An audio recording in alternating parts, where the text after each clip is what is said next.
New reporting from the New York Times has revealed even more early warnings about the seriousness of the coronavirus pandemic and raises questions about whether the president and his administration waited too long to take important steps.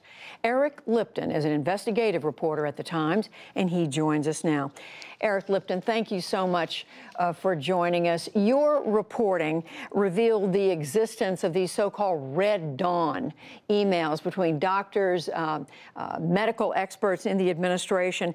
They were obtained in part through the Freedom of Information Act requests. And in one email that I want to ask you about, Dr. James Lawler, who's an infectious disease expert, he served in both the George W. Bush and the Obama administrations, wrote, "We have thrown 15 years of institutional learning out the window and are making decisions based on intuition." What were these emails and what came out of your finding out about them?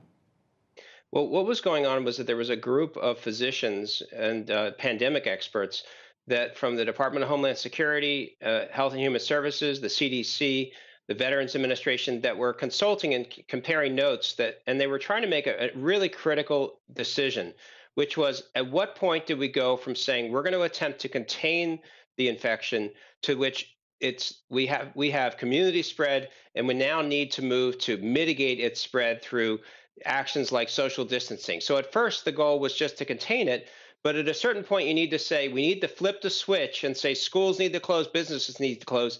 These guys were comparing notes to try to figure out when was the moment that we needed to flip the switch. The fire alarm had gone off. Now we need to mitigate it. And from your reporting, what were some of the earliest warnings that the president got, and how did he respond to those?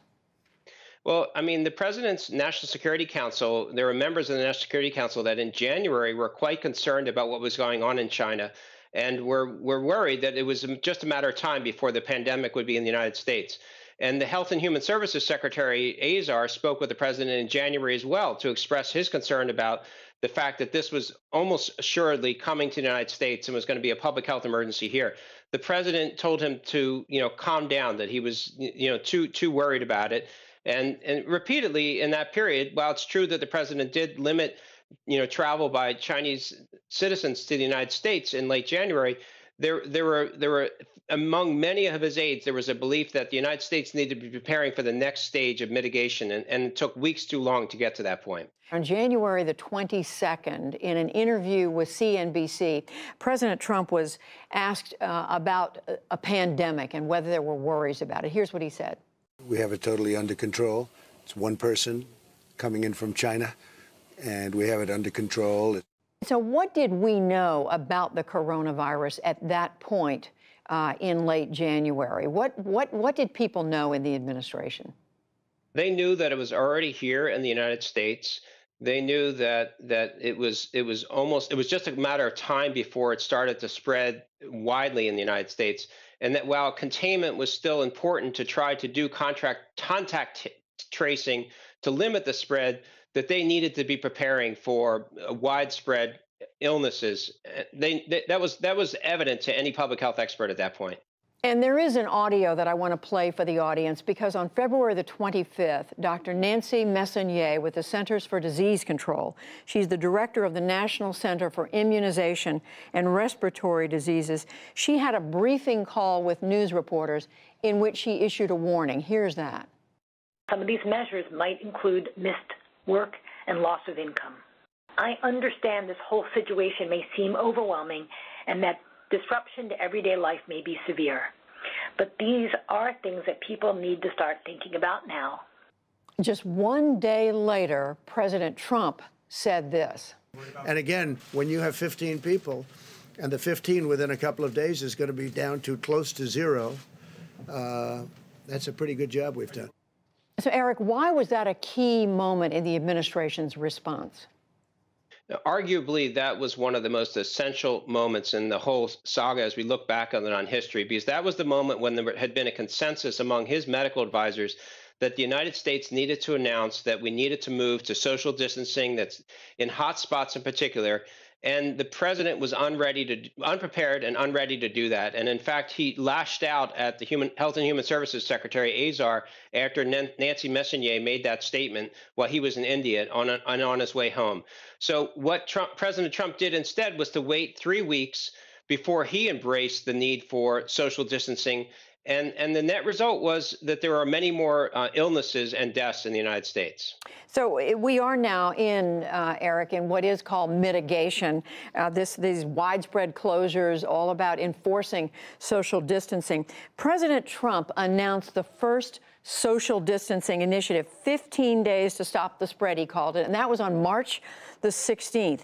But how early was this first proposed to the president as a solution, and what is known about why he waited to adopt it? It was a month prior to that there essentially a consensus was forming among medical experts in the United States government that we now needed to move to mitigation. And the thing is that it's almost down to a science. If once you have the first death from a contagious disease like this, or you have a certain percentage of people who have the illness, you have a window of about 1 week to 2 weeks to take significant mitigation steps. If you don't do it, it's like waiting for a house fire to get from being, on the stove in the kitchen to the roof is burning and the structural elements of the house are on fire, and then you call the fire department. We waited until the roof was burning and the structure was on fire in New York State, in New York City, before we called the fire department. And that was a decision that the president made, was to not move ahead with those announcements.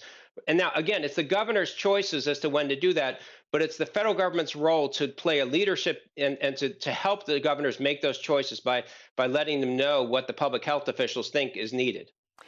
And we know, Eric, that the lack of testing, the lack of personal protective equipment, all of that has also been a significant and ongoing challenge. What did your reporting reveal about the delays in dealing with all that?